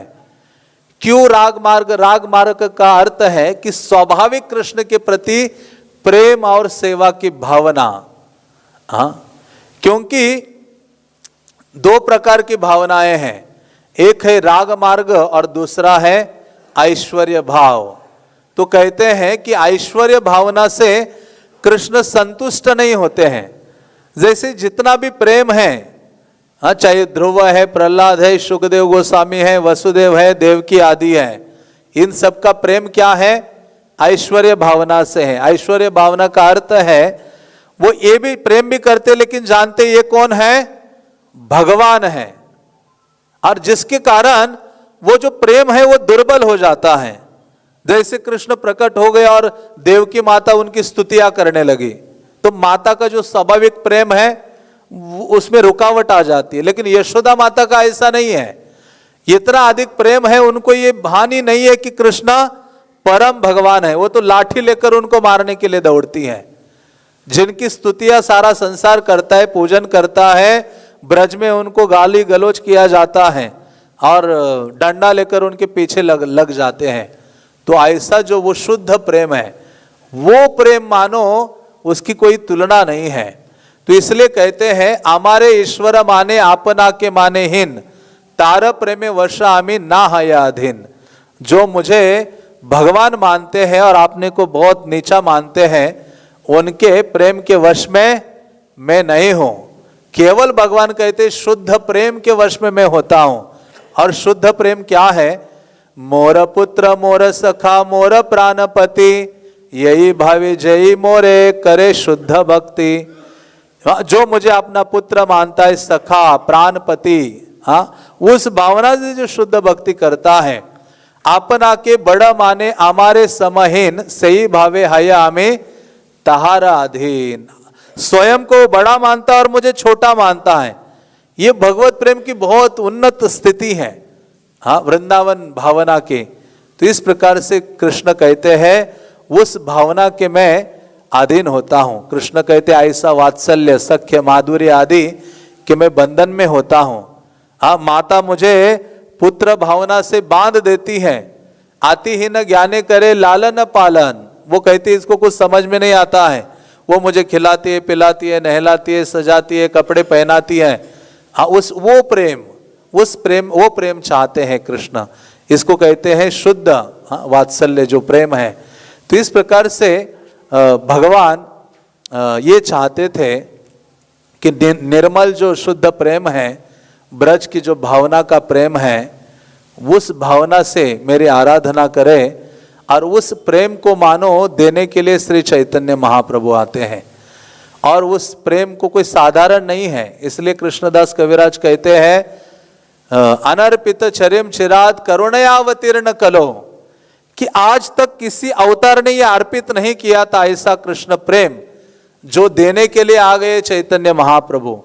और वो केवल चैतन्य महाप्रभु दे सकते हैं। इसलिए जब रूप गोस्वामी उनको मिले थे वाराणसी में, तो रूप गोस्वामी ने देखते ही चैतन्य महाप्रभु को दंडवत किया और कहा नमो महावदान्याय कृष्ण प्रेम प्रदायते। महाप्रभु ऐसे दूर हो गए, कहते रूप गोस्वामी, रूप क्या कह रहे हो? कहते मुझे आप कह रहे हो नमो महावदान्याय कि तुम सबसे बड़े दानी हो। महाप्रभु कहते मैं एक तो सन्यासी हूं और मेरे पास दान देने के लिए कुछ नहीं, और तुम कह रहे हो कि आप सबसे बड़े वदान्य दानी हो। फिर अगला शब्द कहते हैं आप साधारण चीज दान नहीं दे रहे हो, आप क्या दे रहे हो? कृष्ण प्रेम प्रदायते, आज तक किसी ने नहीं दिया था ऐसा कृष्ण प्रेम, जो कृष्ण भी गोलोक वृंदावन में तिजोरी में रखते हैं छुपाकर। लेकिन वही कृष्ण जब चैतन्य महाप्रभु के रूप में आते हैं तो वो तिजोरी के ताले तोड़ देते हैं और उसको बाहर निकालते हैं और सबके पास जाते कि आप ले लो कृष्ण प्रेम, ले लो, सबको देने जाते हैं, घर घर में जाते हैं।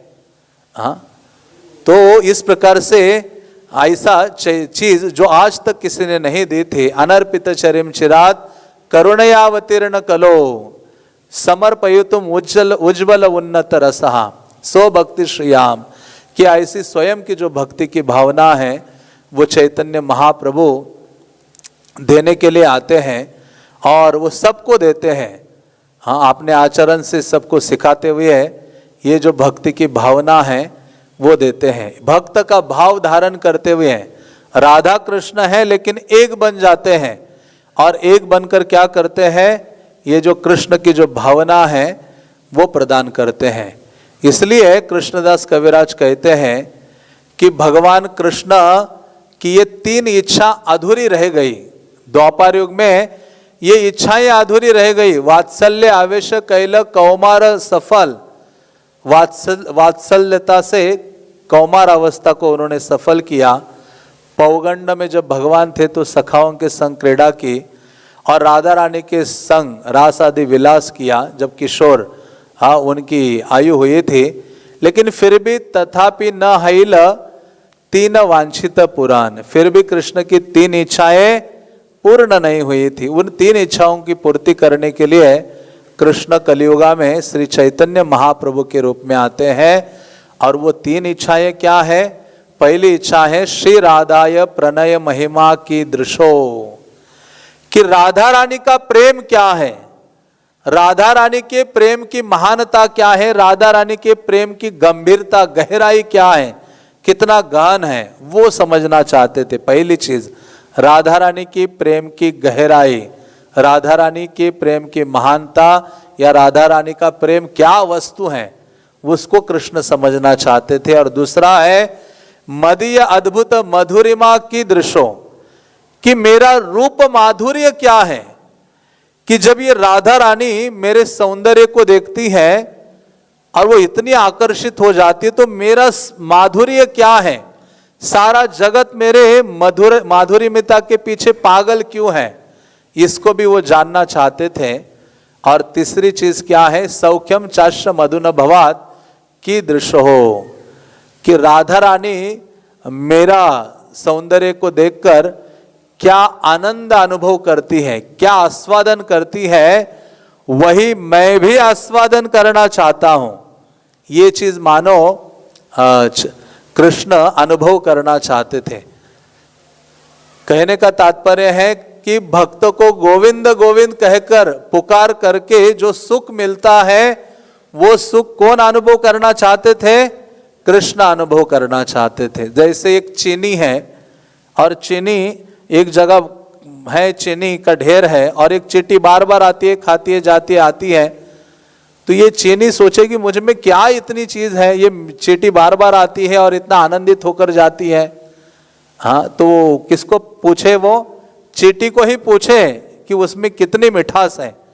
और चीनी को अपनी मिठास का अनुभव करना होगा तो उसको क्या बनना पड़ेगा, चींटी बनना पड़ेगा। तो उसी प्रकार से कृष्ण के भक्ति में कितना आनंद अनुभव है उसको जानना होगा, तो कृष्ण को क्या करना होगा, हाँ, राधा रानी के या भक्त बनना पड़ेगा।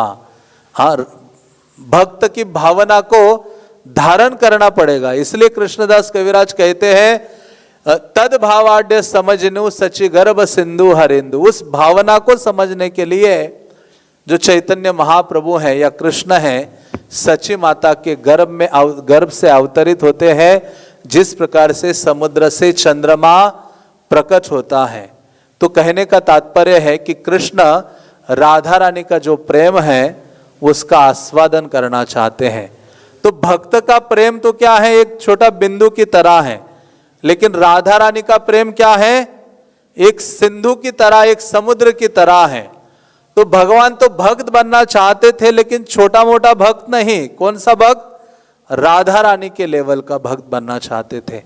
इसलिए भगवान क्या करते हैं, ऐसे श्रीमती राधा रानी का ये दो चीजें धारण करते हैं, राधा भाव और द्युति। राधा भाव द्युति सुविलतम नवमी कृष्ण स्वरूपम।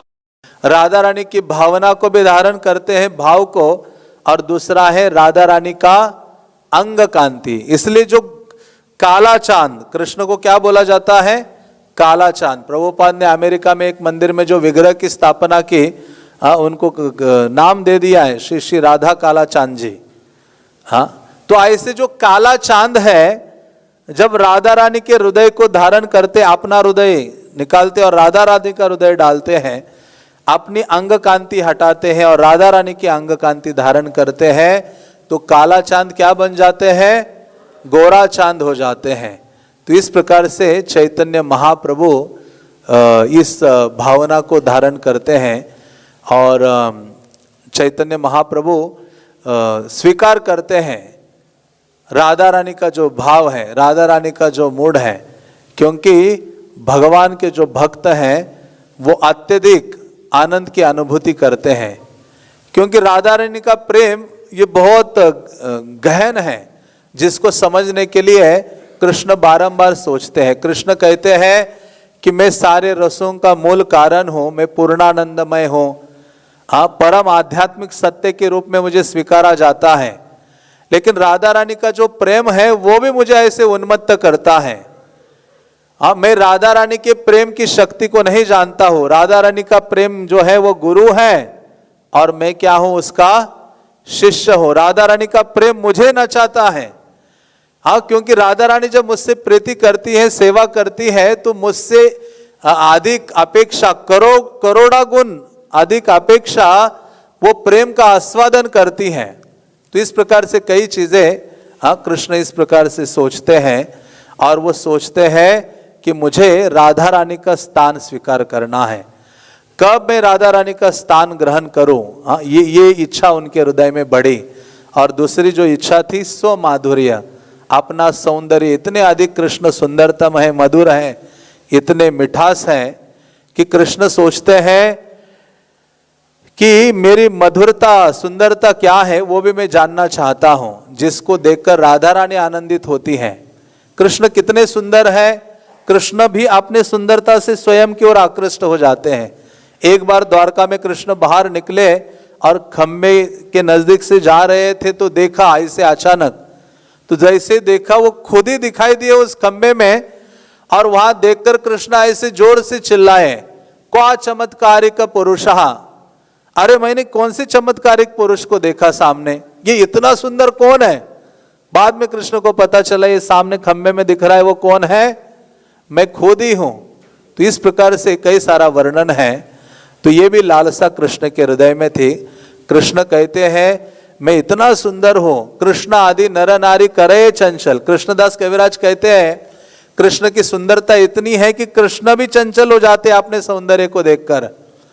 श्रवणे दर्शने आकर्षय सर्वजन, भगवान के बारे में कोई सुनता है, उनका दर्शन करता है, वो भी आकृष्ट हो जाता है। तो कृष्ण इस माधुर्य अमृत का भी पान करना चाहते थे, और कृष्ण सोच रहे थे कि कैसे सब मेरी ओर आकृष्ट होते हैं। तो उस माधुर्य का पान करना चाहते थे, जो भावना गोपियों के हृदय में थी। गोपियां जब कृष्ण को देखती है तो ब्रह्मा जी को गालियां देती है, कहती है कोटि नेत्र नाही दिला सबे दिला दोई, कि आपने करोड़ों नेत्र देने चाहिए, आपने हमें क्या किया है, केवल 2 ही नेत्र दिए हैं।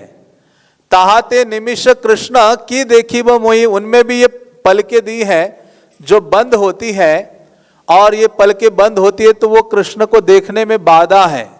तो इस प्रकार से गोपियां कहती थी। तो कृष्ण, ये दूसरा कारण था अंतरंग, जिसमें कृष्ण के हृदय में ये लोभ जागृत हो गया, उनके माधुर्य का, मधुरता का, सुंदरता का आस्वादन करने का। और तीसरा कारण है राधा रानी, हाँ, राधा सुख आस्वादन, कि राधा रानी इतना आनंद अनुभव करती है, हाँ, तो वही आनंद मैं भी अनुभव करना चाहता हूं। राधा रानी का स्थान कृष्ण लेना चाह रहे थे। आमा है ते आनंदित हय त्रिभुवन, आमा के आनंद दिबे ऐछे को न जान, कि कृष्ण कहते हैं कि मेरे कारण त्रिभुवन में आनंद है, लेकिन मुझे कौन आनंद देता है, ऐसा कौन है इस संसार में। तो कृष्ण देखते हैं मुझे भी आनंद देने वाले कौन है, श्रीमती राधा रानी है। कृष्ण कहते हैं कि मेरा जो रूप है करोड़ों कामदेवों के समान है, लेकिन मेरी आंखें राधा रानी के रूप को देखने के लिए भागती है। कहते हैं मेरी बांसुरी की शब्द ध्वनि से सारा संसार आकर्षित हो जाता है, लेकिन मेरे कान किसकी वाणी सुनने के लिए भागते हैं, राधा रानी के शब्द सुनने के लिए भागते हैं। कृष्ण कहते मेरा जो शरीर है सारे सृष्टि में सारी सृष्टि को सुगंधित करता है, लेकिन मैं राधा रानी के अंग गंध, हाँ, को सूंघने के लिए मेरा मन और हृदय मोहित हो जाता है। आगे कहते हैं कि सारे सृष्टि मेरे कारण रस पूर्ण है, मैं भी, हाँ, राधा रानी से रस पान करना चाहता हूँ। और कृष्ण कहते हैं कि मेरे कारण ही सब जगह शीतलता है, और कहते मुझे राधा रानी के द्वारा ही शीतलता प्राप्त होती है। इसलिए प्रभुपाद कहा करते थे कृष्ण का एक नाम मदन मोहन है और राधा रानी का नाम क्या है, मदन मोहन मोहिनी। इसलिए वो कृष्णदास कविराज ने कहा राधिकार भाव कांति अंगीकार विनय तीन सुख कबू न है आस्वादने। तो चैतन्य कृष्ण ने फाइनली ये सोचा कि मुझे राधा रानी का भाव और अंग कांति आदि को धारण करना होगा, और तभी मैं क्या हो जाऊंगा, अपनी जो इच्छा है उसकी पूर्ति कर पाऊंगा। इसलिए जो कृष्ण है राधा रानी की अंग कांति आदि धारण करते हैं, और वो कृष्ण राधा रानी का भाव स्वीकार करते हैं और चैतन्य महाप्रभु के रूप में प्रकट होते हैं। बल्कि और एक चीज कही गई है कि एक बार कृष्ण जो है बैठे थे और वो स्वयं में अपूर्णता महसूस कर रहे थे, तो वो सोच रहे थे कुछ तो मुझ में कमी है।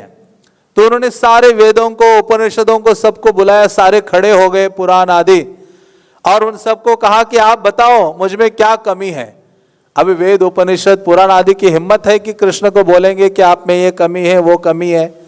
हाँ, वो सब आए, कृष्ण का स्तुतिगान करने लगे, वेद कहने लगे ओम पूर्ण मदहा, कि आप पूर्ण हो, हाँ, पूर्णता का ही गुणगान करने लगे। लेकिन श्रीमद् भागवतम को बोला कृष्ण ने कहा भागवतम आप बताओ, तो श्रीमद् भागवतम आगे आता है और श्रीमद् भागवतम आगे आकर कहता है कि आप में एक कमी है कि आपके प्रति जो भक्तगण आप प्रेम करते हैं, उनके जो हृदय में भावना है उसको आप नहीं जानते हैं। ये आपके अंदर एक कमी है। आप अपने भक्तों के हृदय को मानो नहीं जानते हो, प्रेम की भावना को नहीं जानते हो, और वो आपको जानना होगा तो क्या करना होगा?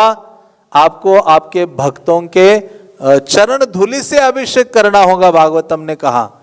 तो कृष्ण कहते हैं कौन सा ऐसा भक्त है जिनके चरण धूलि से मैं अभिषेक करूं? श्रीमद् भागवतम कहता है तप्त कांचना गौरांगी। हाँ, आप क्या करो? राधा रानी के चरण धूलि से अपना अभिषेक करो। इसलिए तो कृष्ण उनकी चरण धूलि मांगते हैं, देहि पद पल्लवम उदारम, कि हे राधा रानी आपके चरण कमल आप मेरे माथे में रखिए। तो ये भागवतम उनको बताता है। इसी कारण से कृष्ण क्या हो जाते हैं? कलियुगा में सुवर्ण वर्ण धारण करके प्रकट हो जाते हैं। हाँ, क्योंकि कलियुगा में सारे लोग सोने के पीछे हैं, गोल्ड। तो भगवान भी सोचते हैं कि मैं गोल्डन अवतार के रूप में आता हूं, मेरी ओर आकर्षित हो जाएंगे उस कारण से। तो इस प्रकार से चैतन्य महाप्रभु का ये विशेष विशेष प्राकट्य है, अवतार है, जो प्रकट होता है सभी जीवों का उद्धार करने के लिए। और चैतन्य चरितामृत में आगे ये भी कहा गया है कि भगवान के बाह्य कारणों में 3 कारण हैं। एक है कि भगवान सबको हरिनाम प्रदान करना चाह रहे थे, और दूसरा है उन्नत उज्जवल रस को देना चाह रहे थे, और अद्वैत आचार्य की जो पुकार थी जिसके कारण भगवान इस जगत में प्रकट होने के लिए तत्पर हो रहे थे।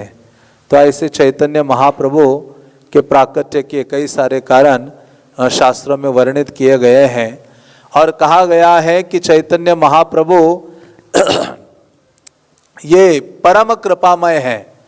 हाँ, कृष्ण या कृष्ण के धाम को कहा जाता है माधुर्य धाम, और चैतन्य महाप्रभु के धाम को क्या कहा जाता है? औदार्य धाम। तो उसी प्रकार से कृष्ण प्रेम पुरुषोत्तम है, भगवान राम मर्यादा पुरुषोत्तम है, चैतन्य महाप्रभु कृष्ण लीला पुरुषोत्तम है, और चैतन्य महाप्रभु है प्रेम पुरुषोत्तम। हाँ, पात्रा पात्र विचार नाही, नाही स्थाना स्थान। चैतन्य महाप्रभु इतने दयालु हैं कि वो पात्र अपात्र आदि का ध्यान नहीं रखते हैं, जो भी उन्हें मिले उसको कृष्ण प्रेम प्रदान करते हैं। एक बार चैतन्य महाप्रभु जा रहे थे और एक धोबी को देखा।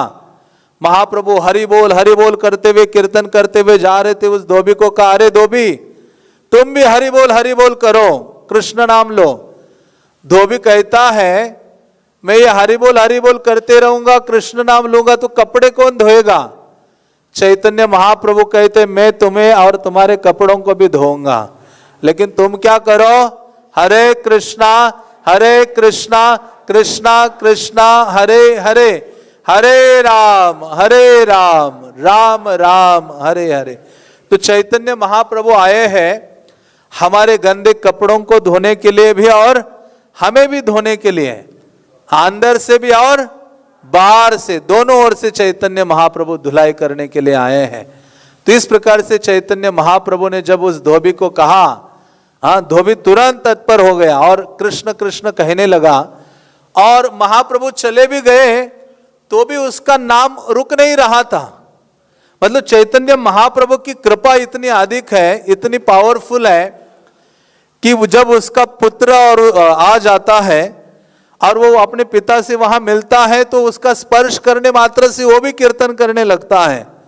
उन दोनों का भोजन लेकर उनकी पत्नी पहुंच जाती है और केवल अपने पति को कभी देखा नहीं कृष्ण कृष्ण कहते हुए, नाचते हुए, गाते हुए, और जब देखा तो वो भी कृष्ण कीर्तन करने लगती हैं। तो कहने का तात्पर्य है कि चैतन्य महाप्रभु की कृपा इतनी असीम है कि जो भी व्यक्ति चैतन्य महाप्रभु को देखा है और वो अपने गांव गया है, जैसे दक्षिण भारत की लीलाओं में आता है महाप्रभु को जब किसी ने देखा वो अपने गांव में चला गया और उसको गांव वालों ने देखा, वो सारा गांव भक्त बन गया। उस गांव से कोई एक व्यक्ति दूसरे गांव गया, वहां सारे गांव के लोगों ने देखा तो वो तीसरा गांव भी भक्त बन गया। इस प्रकार से चैतन्य महाप्रभु की कृपा इतनी आसिम है कि जो भी व्यक्ति चैतन्य महाप्रभु का दर्शन भी कर लेता है तो वो क्या करता है, कृष्ण प्रेम को प्राप्त करता है। तो इसलिए कहा गया है कि ऐसे चैतन्य महाप्रभु की दिव्य लीलाएं हैं जिनको सुनने का प्रयास करना चाहिए, पढ़ने का प्रयास करना चाहिए और चर्चा करना चाहिए। ऐसे कहा गया है जो व्यक्ति कृपामय चैतन्य महाप्रभु का भजन नहीं करता वो उत्तम होकर भी उसकी गणना आसुरों में की जाती है। वो आसुर है जो चैतन्य महाप्रभु की कृपा को स्वीकारता नहीं है। इसलिए श्रीमद् भागवतम में कहा गया है, कृष्ण वर्णम तुषा कृष्ण सांगोपांगार्ष पार्षदम यज्ञ संकीर्तन प्राये यजंती ही सुमेधसा। सुमेधसा, एक होते हैं मेधसा और दूसरा है सुमेधसा। जो बहुत अत्यधिक बुद्धिमान लोग होंगे ना, वो इस युग में चैतन्य महाप्रभु का भजन करेंगे, चैतन्य महाप्रभु को स्वीकारेंगे जो सरलतम और कृपामय अवतार हैं, और उनके गुणों का गान करेंगे और उनके गुणों को सुनेंगे। इसलिए जब नवद्वीप में एक बार सूत गोस्वामी गौर भागवत की कथा करने वाले थे तो उस समय शिवजी को भी पता चला कि अभी गौर कथा होने वाली है गौर भागवत की। तो शिवजी ने कहा मुझे जल्दी पहुंचना चाहिए। तो शिवजी, जैसे हम प्रवचन में अंत में पहुंचते हैं, लेकिन शिवजी सोचते मुझे सबसे पहले पहुंचना है। तो शिवजी ने देखा कि अरे मेरा नंदी बैल ये तो धीरे धीरे जाएगा, प्रसादम में ही पहुंचेगा सीधा, हाँ कथा के पहले ही पहुंचना चाहिए। तो देखा ब्रह्मा जी का हंस वाहन वहां खड़ा था। ब्रह्मा जी को पूछा भी नहीं, शिवजी ने उस हंस को ले लिया। हंस वाहन को लेकर कहाँ पहुंच गए, नवद्वीप में पहुंच गए जहां सूत गोस्वामी कथा कर रहे थे। कहने का तात्पर्य है शिवजी के हृदय में भी गौरांग महाप्रभु के गुणों को सुनने के लिए इतनी तीव्र लालसा है। इसलिए कहा गया है, सुनिले चैतन्य कथा भक्ति फल धरे। जब चैतन्य की कथा को सुनोगे तो भक्ति का फल आप हृदय में प्राप्त करोगे। जन्मे जन्मे चैतन्य रस संज्ञ अवतरे। कहते चैतन्य महाप्रभु की कथा सुनने का दो लाभ है। एक है कि चैतन्य महाप्रभु की कथा सुनने से भगवत भक्ति ऐसे फलित हो जाती है, और दूसरा है कि जहां जहां चैतन्य महाप्रभु जन्म लेंगे, प्रकट होंगे, वहां भी आपका जन्म हो जाएगा चैतन्य महाप्रभु के संग। ये विशेष महाप्रभु की कृपा है। जन्मे जन्मे चैतन्य रस संज्ञ अवतरे। इसलिए कहा गया है, आद्यापीय सही लीला करे गौर राय, कोन कोन भाग्यवान देखी बारे पाए। आज भी नवद्वीप मायापुर में व्यक्ति जाता है तो चैतन्य महाप्रभु को देख सकता है, उनकी लीलाओं को देख सकता है, लेकिन वो केवल भाग्यवान व्यक्ति ही उनको देख पाता है। तो ऐसा चैतन्य महाप्रभु दयावान है, उनका धाम भी अत्यधिक दयाशील है। यही कृष्ण चैतन्य बनते हैं, उसी प्रकार से यही वृंदावन क्या हो जाता है, नवद्वीप मायापुर हो जाता है। वो औदार्य धाम है, ये माधुर्य धाम है। कृष्ण को कहा गया है करुणा सिंधु, करुणा का सागर है, समुद्र है, लेकिन वही करुणा का सागर अपनी सीमा का लंघन करके सुनामी लाकर सबको अपलावित करता है। वो कौन है, चैतन्य महाप्रभु है। मतलब करुणा जब बाहर निकल जाती है, हाँ, उसको चैतन्य महाप्रभु कहा जाता है। कृष्ण करुणा के सागर है, लेकिन कृष्ण कहते आप मेरे पास आ जाओ, मेरी शरण ग्रहण करो, तब करुणा करूंगा। लेकिन चैतन्य महाप्रभु कहते जाए वहां ही रहो, मैं आता हूं तुम्हारे पास, वहां लाकर क्या कर दूंगा, तुम्हें कृष्ण प्रेम में डुबो दूंगा। तो ये चैतन्य महाप्रभु है। तो इस प्रकार से चैतन्य महाप्रभु की विशेष कीर्तन है। सुनिले चैतन्य कथा जार है सुख, से अवश्य देखी बेक चैतन्य श्रीमुख। वो कहते हैं जो व्यक्ति चैतन्य की कथाओं को सुनकर सुखी होता है, आनंद की अनुभूति करता है, से अवश्य देखी बे चैतन्य श्रीमुख। वो निश्चित रूप से अपने जीवन में या जीवन के अंत में किसका दर्शन करेगा, चैतन्य महाप्रभु के मुख कमल का। श्री चैतन्य लीला ये अमृत तेरा सिंधु, त्रिजगते बासाये ते जार एक बिंदु। तो चैतन्य महाप्रभु की जो लीलाएं हैं वो अमृत का सागर है, और उस सागर का एक बूंद भी हमें मिले, थोड़ा सा अनुराग आ जाए हमारे हृदय में महाप्रभु के लीला चरित्र के लिए, तो भी हम क्या हो जाएंगे, शुद्ध हो जाएंगे और हमारा उद्धार निश्चित हो जाएगा। इसलिए ये बहुत आवश्यक है कि महाप्रभु के लीला तत्व को सुने, बारंबार सुने। चैतन्य चरितामृत में एक सुंदर श्लोक है जिसमें कहते हैं, चैतन्य चरितामृत नित्य कर पान, जहां है ते प्रेमानंद भक्ति तत्व ज्ञान। वो कहते हैं कि महाप्रभु का जो चरित्र है नित्य रूप से उसका पान कीजिए, जिसके द्वारा आप समझ सकते हैं भगवत भक्ति के तत्व को। तो ऐसा महाप्रभु का सुंदरतम चरित्र है। कल से हम चैतन्य महाप्रभु की जो कई सारी लीलाएं हैं, उनका प्राकट्य आदि हैं, उन लीलाओं की चर्चा करेंगे और 2 दिन महाप्रभु का सुंदरतम चरित्र श्रवण करने का प्रयास करेंगे। हरे कृष्णा कृष्णा कृष्णा हरे हरे, हरे राम राम राम हरे हरे। श्री चैतन्य महाप्रभु के गौर पूर्णिमा महामहोत्सव के, नवद्वीप मायापुर धाम के, श्रील प्रभुपाद के, निताई गौर प्रेमानंदे।